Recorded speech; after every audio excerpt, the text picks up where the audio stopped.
Breaking news చూస్తున్నాం. Phone tapping కేసులో నమ్మలేని నిజాలు వెలుగు చూస్తున్నాయి. తాజాగా కొత్త పేరు తెరపైకి వచ్చింది. రవిపాల్ అనే వ్యక్తి ఫోన్ ట్యాపింగ్ డివైస్ ను ఇజ్రాయెల్ నుంచి దిగుమతి చేసుకున్నట్లు తేల్చారు. ప్రణీత్ రావు ఫోన్ ట్యాపింగ్ లో రవిపాల్ కీలకంగా మారాడు. రవిపాల్ నేతృత్వంలోని ట్యాపింగ్ డివైజులు తీసుకొచ్చినట్లు గుర్తించారు. ఇక కేంద్ర ప్రభుత్వం అనుమతి లేకుండా ట్యాపింగ్ డివైస్ ను రవిపాల్ తీసుకొచ్చారు. రవిపాల్ ప్రభాకర్ రావు కలిసి అధునాతన డివైస్లను దిగుమతి చేసుకున్నట్లు గుర్తించారు. 300 మీటర్ల పరిధిలో మాట్లాడే మాటలు కూడా నేరుగా వినపడే డివైస్ ఇదే. రేవంత్ రెడ్డి ఇంటి సమీపంలో ఆఫీస్ ఏర్పాటు చేసి ఆయన ఇంట్లో జరిగిన ఫోన్ సంభాషణలన్నింటినీ ప్రణీత్ రావు రవిపాల్ విన్నారు. రవిపాల్ ను విచారించేందుకు పోలీసులు రంగం సిద్ధం చేస్తున్నారు. డివైస్ తెచ్చినందుకు గాను రవిపాల్ కు ఎస్ఐబి కోట్లాది రూపాయలు చెల్లించినట్లుగా గుర్తించారు. ఇక రేవంత్ రెడ్డి ఇంట్లో జరిగిన ప్రతి విషయాన్ని ఫోన్ ట్యాప్ చేసి విన్నట్లుగా తేల్చారు.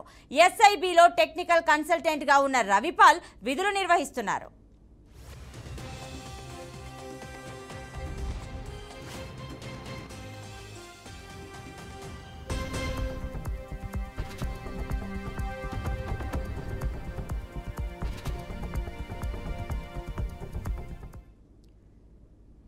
తెలంగాణలో ఫోన్ ట్యాపింగ్ కేసులో సంచలన విషయాలు వెలుగులోకి వస్తున్నాయి.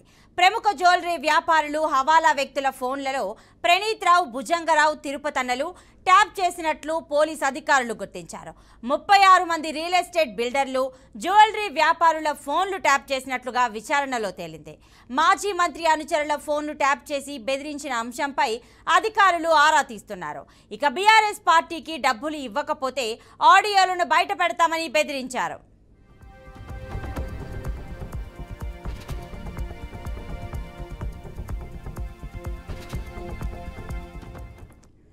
ఇక ఈ ఫోన్ ట్యాపింగ్ కి సంబంధించిన పూర్తి డీటెయిల్స్ మా ప్రతినిధి క్రాంతి అందిస్తారు. క్రాంతి, డీటెయిల్స్ ఇవ్వండి.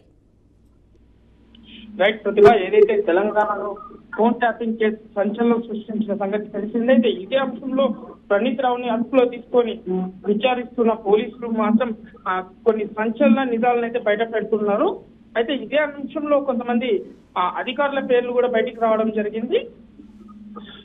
ప్రభాకర్ రావు ఏదైతే దీనికి ఏవన్గా ఉన్న ముఖ్య అధికారి ప్రభాకర్ రావుతో పాటు ఈ రోజు మరికొంతమంది పేర్లు అయితే రవిపాల్ అనే పేరుని మాత్రం ఈ రోజు కీలకంగా మలుపు తిప్పింది. ఈయన మాత్రం ఎస్ఐబిలో టెక్నికల్ కన్సల్టెంట్ గా పనిచేశారు రవిపాల్ అనే వ్యక్తి.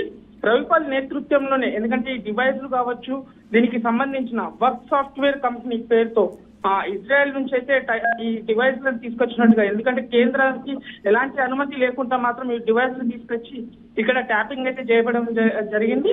అయితే ఈ ట్యాపింగ్ తో పాటు ఏంటంటే రేవంత్ రెడ్డి కుటుంబ సభ్యులతో పాటు మరికొంత వ్యాపారస్తుల పేర్లు కూడా దీంట్లో కొన్ని వెలుగులోకి వస్తున్నాయి. దీంతో పాటు ఫార్మా కంపెనీస్ కావచ్చు, సాఫ్ట్వేర్ కంపెనీస్ దాదాపుగా 36కు పైగా వీళ్ళ యాజమాన్యాలు మాత్రం రికార్డ్ చేసి వాళ్ళని అదే రికార్డింగ్ వాళ్ళకు వినిపించి వాళ్ళని ఏదైతే బాండ్ల పేరుతో మాత్రం బీఆర్ఎస్ కంపెనీకి మాత్రం డబ్బు హవాలా చేయాలనుకుంటూ కూడా దీంట్లో ప్రణీత్ రావు మాత్రం కీలక పాత్ర బెదిరించి వాళ్ళతో బీఆర్ఎస్ పార్టీకి మాత్రం బాండ్ల ద్వారా మాత్రం డబ్బు పంపించినట్టుగా అయితే పోలీసులు నిర్ధారించడం జరిగింది. అయితే ఇదే అంశంలో దీంతో పాటు కొంతమంది బడాబాబులను కూడా బెదిరించినట్టు, కాంగ్రెస్ పార్టీకి కావచ్చు మిగతా పార్టీలకు సపోర్ట్ చేయకుండా బీఆర్ఎస్ పార్టీకే సపోర్ట్ చేయాలని కూడా కొన్ని కీలక అంశాలు అయితే బయటపడ్డాయని చెప్పుకోవచ్చు. ప్రతిభ. Right Kranthi, thanks for details.